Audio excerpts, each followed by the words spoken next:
26 তারিখ নিয়ে অনেক আলোচনা হচ্ছে যে সেপ্টেম্বরের 26 তারিখে কি যেন হবে। তো 26 তারিখে পৃথিবীতে বড় কিছু কি হবে, যে কিয়ামতে সংগঠিত হওয়া বা অন্য কিছু।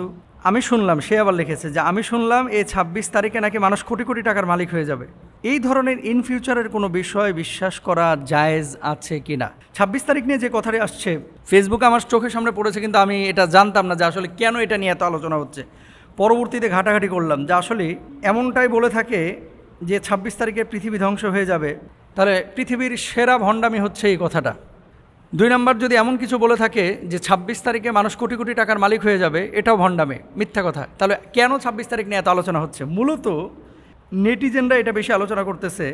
ফেসবুকে 26 তারিখ লিখে সার্চ দিলেই বোঝা যায় কিওয়ার্ডটি কতটা ট্রেন্ডিং। সার্চ রেজাল্টে ফেসবুক প্রথমেই দেখাচ্ছে সামাজিক যোগাযোগ মাধ্যমটির 1,46,000 ব্যবহারকারী এই বিষয়টি নিয়ে কথা বলেছে।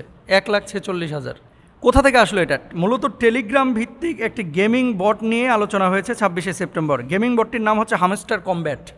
এটা আপনারা হয়তো অনেকে জানেন।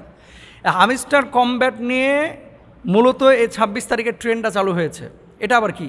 এটা মূলত হলো একটা গেমিং বট, এর নাম হচ্ছে হামস্টার কমব্যাট, যেখানে বিভিন্ন টাস্ক পূরণ করে এবং ট্যাপ করে গেম কারেন্সি এই যে কারেন্সি, কয়েন ইত্যাদি অর্জন করা যায়। ফেসবুক, এক্স এবং ইউটিউব অনেকেই এই গেমটির বিষয়ে প্রচারণা চালাচ্ছে। তারা দাবি করেছেন 26 তারিখে এই গেমটির কয়েনগুলো ক্রিপ্টোকারেন্সিতে রূপান্তর করা যাবে। বুঝছেন তো বিষয়টা? মানে এখানে যেই কয়েনগুলো, কয়েন এই যে কয়েনগুলো গেম খেলে অর্জন করেছে, এগুলো মূলত ডলারে কনভার্ট হয় নাই, টাকাতে রূপান্তরিত হয় নাই। এখন তারা বলতেছে এগুলো ক্রিপ্টোকারেন্সিতে রূপান্তরিত হয়ে যাবে 26 তারিখে। এখন আপনাদেরকে একটা কথা বলি, এটা যে কত বড় একটা মিথ্যাচার। ধরেন 30 কোটি ফলোয়ার আছে সেখানে। কত কোটি? 30 কোটি।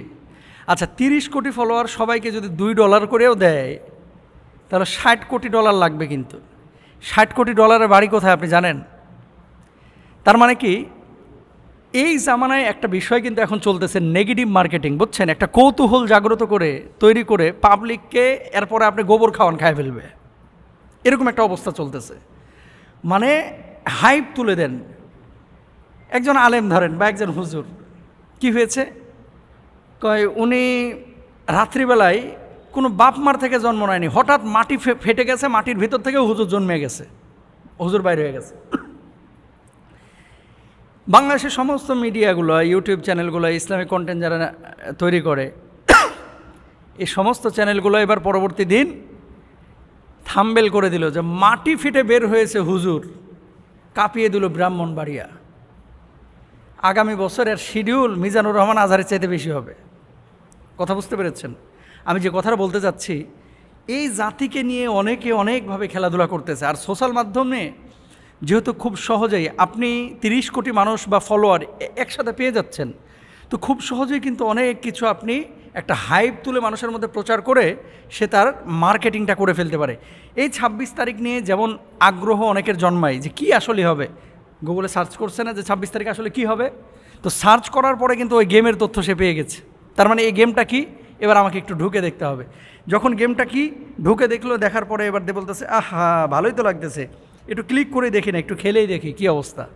তার মানে কি দাঁড়াচ্ছে এই আমাদের সাইকোলজি নিয়ে, আমাদের মেন্টালিটি নিয়ে, আমাদের হৃদয় নিয়ে, আমাদের হৃৎপিণ্ডটাকে নিয়ে খেলাধুলা করতেছে আন্তর্জাতিক মহল।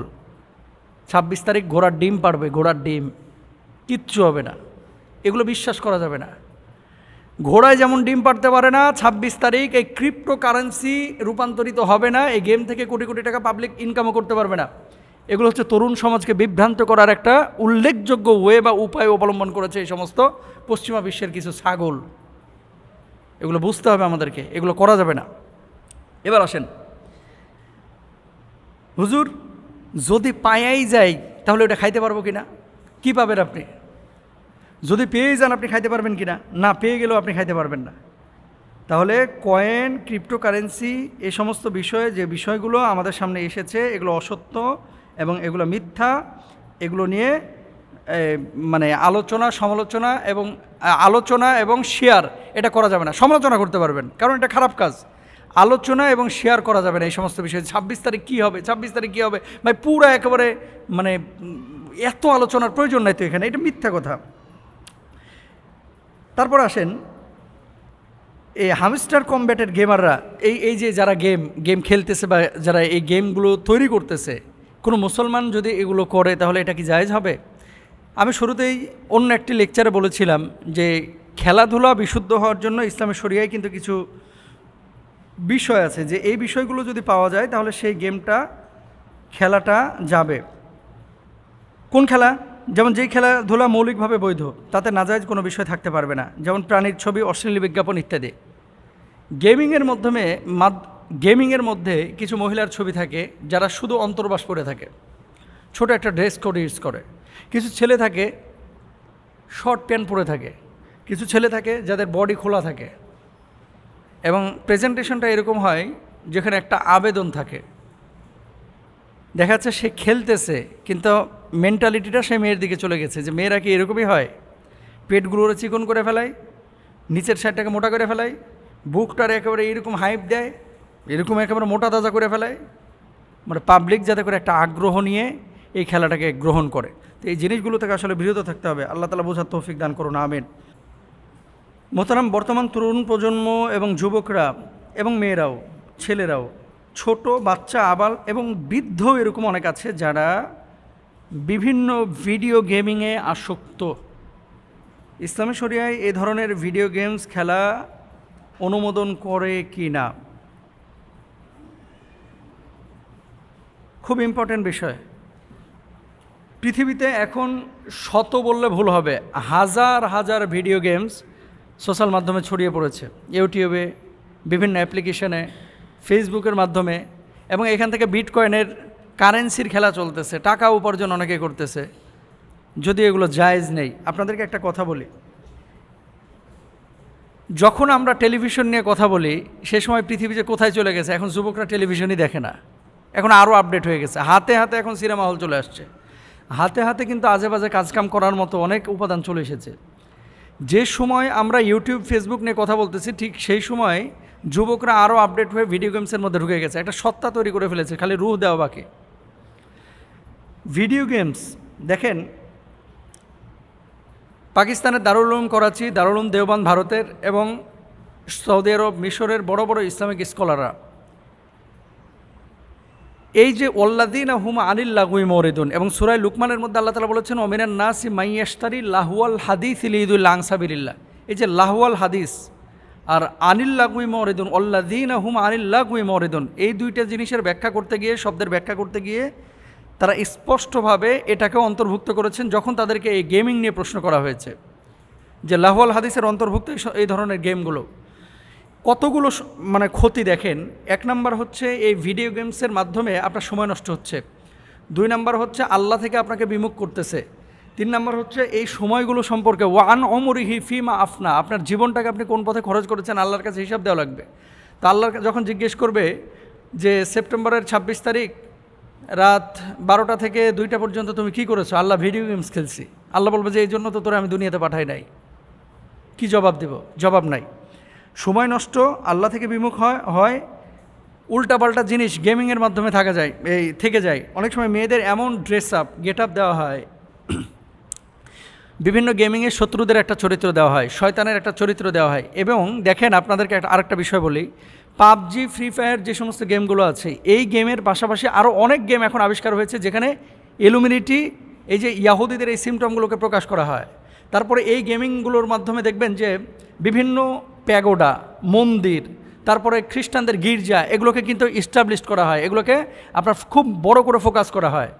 যখন আঘাত করতে করতে, শত্রুকে আঘাত করতে করতে ফট করে দেখবেন যে একটা মসজিদের চিত্র, গম্বুজের চিত্র দেখা দিচ্ছে, এবং সেটাকে উপস্থাপন করছে কীভাবে?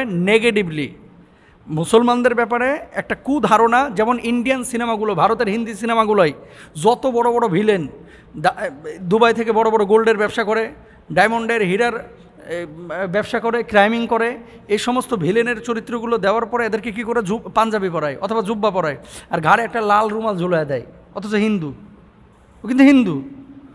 তো ইসলামটাকে খাটো করার জন্য নানানভাবে, নানান কৌশলে এই যে সিনেমার মাধ্যমে, নাটকের মাধ্যমে, গেমিংয়ের মাধ্যমে উপস্থাপন করা হচ্ছে সারা বিশ্বব্যাপী, এটা একটা সূক্ষ্ম ষড়যন্ত্র।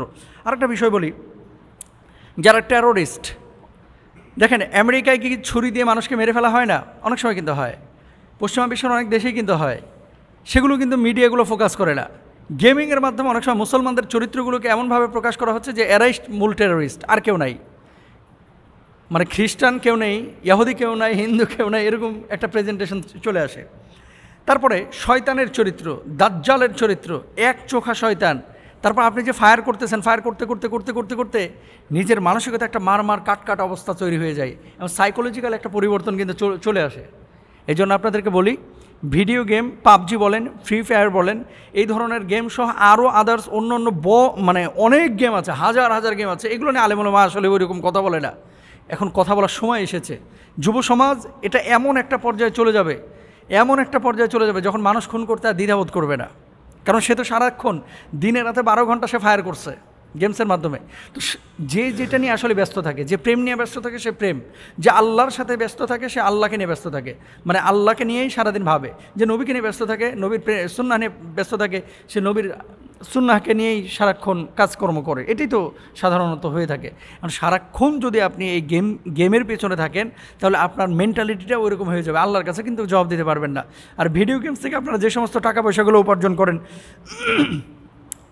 এই সমস্ত টাকা পয়সাগুলো উপার্জনের ব্যাপারে পাকিস্তান এবং দারুল উলুম দেওবন্দের ফতোয়া হচ্ছে যে আসলে এগুলা খাওয়া যাবে না, এগুলো আল্লাহ ওয়াল হাদিসের অন্তর্ভুক্ত। আর বৈধ গেম যদি হয়ে থাকে, বৈধ গেম ধরেন যেখানে শরীয়তের সাথে সাংঘর্ষিক কোনো কিছু নেই, যেখানে টাইম নষ্ট হচ্ছে না, যেই গেমিংয়ের মাধ্যমে আমি আমার কি করতেছি, আমার ব্রেন ডেভেলপ করতেছি। আপনি বলবেন গেম আবার ব্রেন ডেভেলপ কীভাবে করে? দাবা খেলা ইসলামী শরিয়া নিরুৎসাহিত করেছে, কিন্তু দেখবেন এখন বিজ্ঞান বক্স বের হয়েছে, এই যে অনলাইনেও কিন্তু দেখা যায়। তো মনোযোগ ধরে রাখার জন্য তারের ওপর দিয়ে একটা বস্তু অতিক্রম করাচ্ছে, মনোযোগ ধরে রাখার জন্য লাইটের কিছু কাজ করাচ্ছে, মনোযোগ ধরে রাখার জন্য বায়োলজিক্যাল কিছু বিষয় তারা উপস্থাপন করতেছে। তো এই ধরনের যদি বিষয় থাকে তাহলে এক্ষেত্রে কোনো সমস্যা নাই। তাছাড়া ফেসবুক, ইন্টারনেটে যা হচ্ছে 95% গেমেই ঝামেলা আছে, এগুলো না খেলা এবং না দেখায় উত্তম। আল্লাহ বুঝদান করুন।